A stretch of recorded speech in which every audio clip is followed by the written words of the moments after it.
Ngayong Lunes, magsisimula na ang kwento ng Cinderella Sister.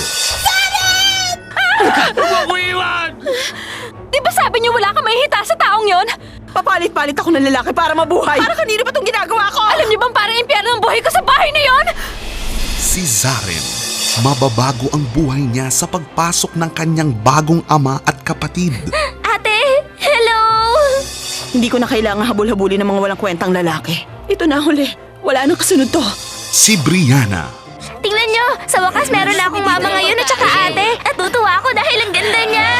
Tinanggal ko na ang laman nito para dito mo na ilagay ang gamit mo. Ate, binili ko na nga to para sa'yo. Ang ganda, di ba? Napakadaldal mo pala.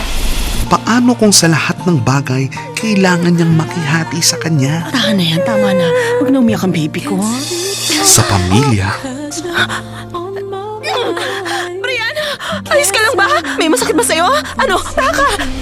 Hindi ko alam kung kailan kami palalayasin ng mama ko. Hindi ko kasi alam kung hanggang kailan pa ako mag-aaral at maninirahan dito. Kaya sinasamantala ko habang nandito kami. at sa pagmamahal.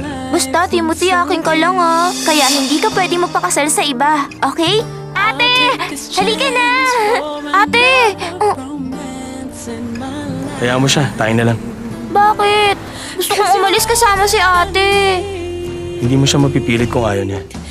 I can't help myself from falling in love with somebody like you, 'cause your feelings are true. Ito ang Korea's most loved drama of 2010 starring Chun Kyung-myung, Seo Woo at Moon Gyun-young bilang Cinderella's Sister. Ngayong Lunes na pagkatapos ng Martha Cecilia's Christine.